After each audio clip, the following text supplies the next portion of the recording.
Hello, welcome to Infinite Transcendence. Today, I'd like to talk about strengthening your social muscles, how to develop your social muscles, how to train your social muscles, how to make them better, how to make them more fierce and stronger and more amazing to get the results you want. Because believe it or not, you need to train your social muscles. You need to develop your social regimen.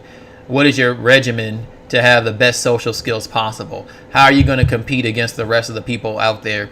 If it's survival of the fittest, what do you do to give yourself the edge? Because working on your social skills is very important. As a part of personal development, social skills are a highly important part. Why are they important? Well, people work on their muscles, people work on their strength, people work on their, health, their diet, mental aspects, and those are all important. But without the social skills, you're really going to get to where you want a lot slower. The things you want in life are much easier to attain when you have good social skills.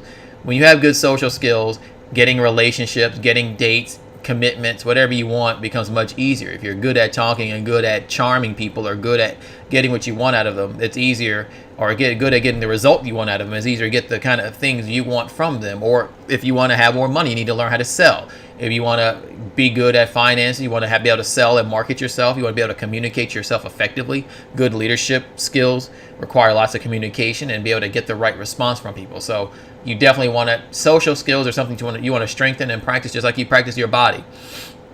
So never think that it's just something you just do or you have or you don't have. Now, there's some people are going to be more charismatic naturally to an extent, but you can always strengthen it and work on it. There's some people who are horrible speakers who were very shy at one point. They became amazing speakers with practice and effort.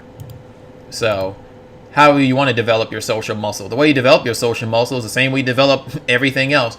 You practice it, you have a consistent goal, you set goals, you plan, you practice, you execute. You go out on a regular basis and do things that take you out of your comfort zone and put you in a place where you're constantly growing. So, for instance, I made a quick list here on the article I wrote. How do you want to do it? For instance, let's say you want to work on your social skills. What you can do is go to a crowded place like the mall or something like that, maybe your campus, college campus, or someplace where you're really busy, and just start setting goals. What I want to do. You maybe have a goal of smiling more, talking to total strangers, making small talk with somebody you like, getting a number of somebody you like, and maybe meeting a successful person in some industry or contacting them and making them a mentor or having a relationship with them. So at first it's going to seem daunting to go from your first step to your last step, but that's the point. You're supposed to grow steadily. So your first step, you want to smile more. So what would you do? You go in the mirror, you probably sit in the mirror, you practice smiling. You work on your smiling technique, smiling with your eyes, smiling with your lips, coming up with something that works for you, because some people hate smiling. Like me, I can smile, but I don't like fake smiling, so it took me some time to practice working on doing it subconsciously, or I could do it on command and smile anytime without it feeling awkward to me. So it just took it didn't take me a lot of practice, but just a little bit. So even that's something I do. I can smile when I'm naturally talking or something, but for me to do it, I had to be in the right, to practice that ability to smile at any time at the drop of a hat was important for me. And you can get that down in no time. So once you practice that, what you'll probably do is, you'll go to the mall or go to some other place. You just walk around smiling. You smile on, you don't have to walk around a big giant grin on your face constantly, but just smile naturally. Have a big smile and just smile a lot and get used to it. People are going to see it. They're going to start responding to you better. Like, this guy's in a great mood. He has positive energy.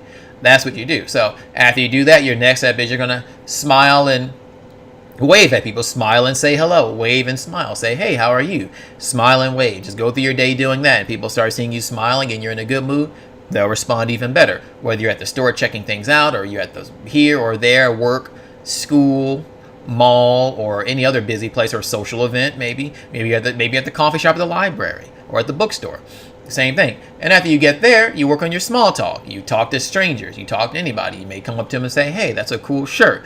I go out, I see people have these cool superhero shirts on. Somebody has like an Iron Man shirt or somebody. I've seen a lot of these Chicago Bull shirts going around. A lot of people wearing the Bulls. So I guess that's in. So I'll go out and I'll say, hey, man, that's a cool shirt. What's that's your favorite team? And they'll say, oh, yeah, sure. So I ask them, who's your favorite player? Do you go to the games often? Things like that. You're just making small talk and you're chit-chatting with them. You're getting to know them.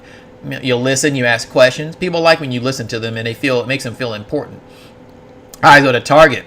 An interesting story. I went to Target one time and there was this guy working there, and it was Halloween time, and I said to him, I just was chatting with him, and they were all walking. It was early in the morning, so they were still kind of just putting things out. And I said, hey, so we were chatting for, I said, what you have planned for Halloween? And he said, oh, with my friends, we're going to get together and scare some kids and have some fun and put on some costumes and stuff like that. So that's pretty funny.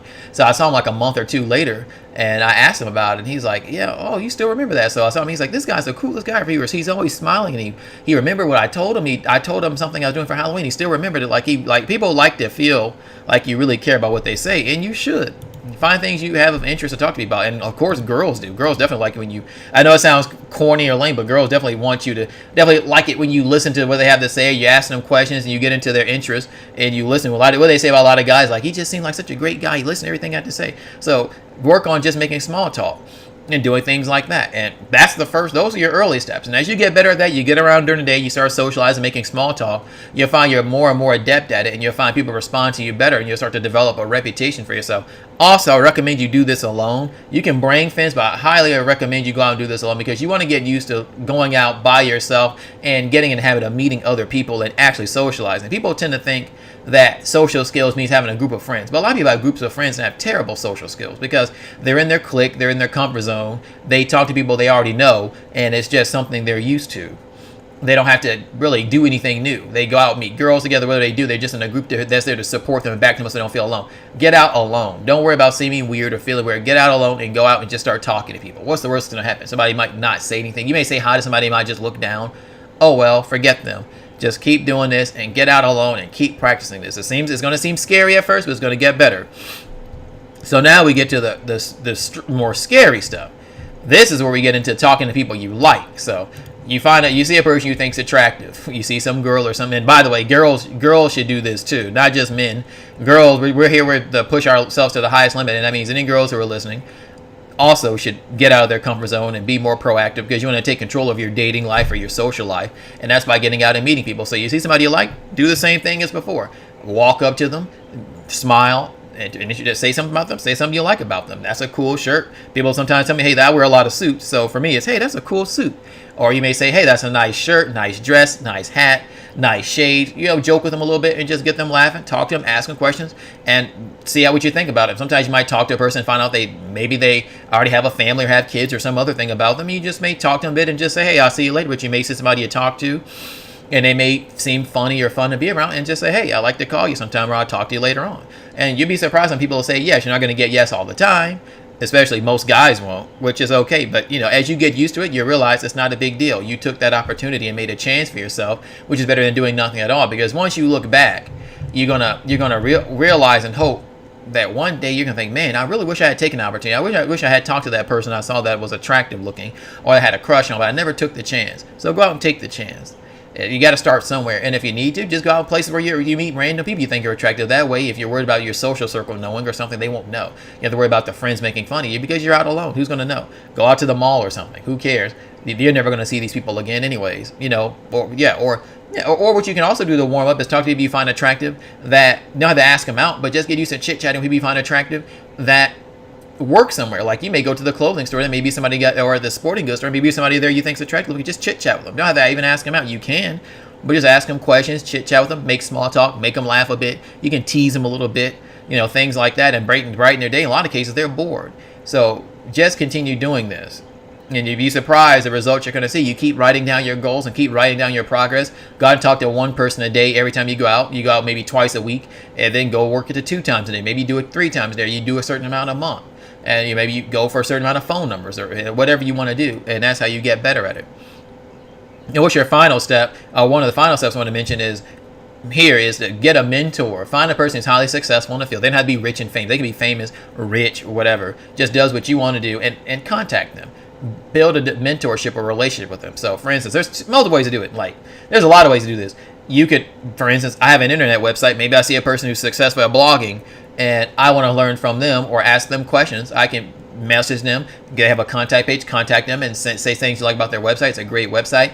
I like to ask you questions as I need, or maybe I like to pick your brain on a few things. Also, what you could do is I like to guest post for you. I like to do a guest post on your blog and contribute something to it. Or maybe like I have this podcast. I say, hey, I want to interview you, find people to interview. I want to interview you on my website, and as an entrepreneur or as a whatever you do, as a fitness expert or a health expert or as whatever you do. And I want to, maybe you contribute that way. You can build connections. You get these people and you get their email address or their phone number and keep up with them. Or you can find a person and go out to volunteer events, go out to charities and meet people that way. You can go out and find people's numbers. You look for businesses, try to find a CEO of the person you want. It's not impossible. Try to reach them that way. You'll probably have a gatekeeper or secretary and just call through or muscle through and say, hello, I'd like to speak to name of the person. Probably say their first name instead of their last name because it makes it like you know them a little bit better. You might not get yes all the time, but stay persistent, stay consistent. And they ask you what it's for. Depends what you want. I have an interview for a podcast.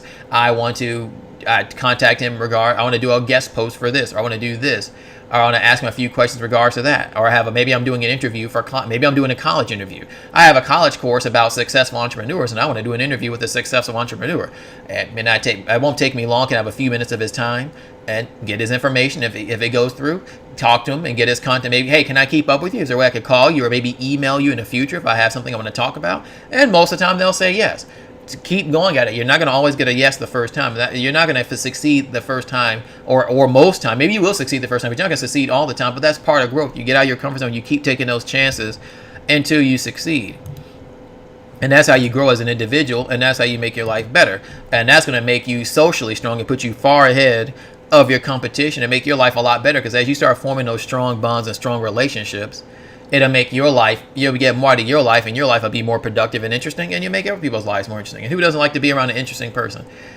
Be a leader, be fun to be around, be engaging, make people feel good about themselves. Listen to them, ask questions, have a good sense of humor. And some people are more naturally attuned to it than others, but anybody can learn how to do it to some extent. And that's one thing that'll make your life better, just like any other thing. You form relationships. It's interesting because this social area is one area you don't have complete control over, in the sense that when you work on your body, you control your body. You can control how you spend your money. You can control how you socialize, but people might not always react the way you want them to. But you can always leverage people. And the good thing, of course, if you want to be successful, you need to start leveraging other people's time and resources. If you're not leveraging other people's time, you're not going to have more time on your own. So you want to get the most you can and make the most you can of the people you're around, and leverage that to get the maximum effect. And what do you think about this? Do you think I'm onto something? Do you like what I have to say? Do you do this already? Do you struggle at this? Leave a comment in the article or in the video. Subscribe to the podcast at YouTube. Subscribe to the newsletter for new and interesting content. Definitely let me know. And transcend infinitely. And the website is www.infinitetranscendence.com. Take care and transcend infinitely.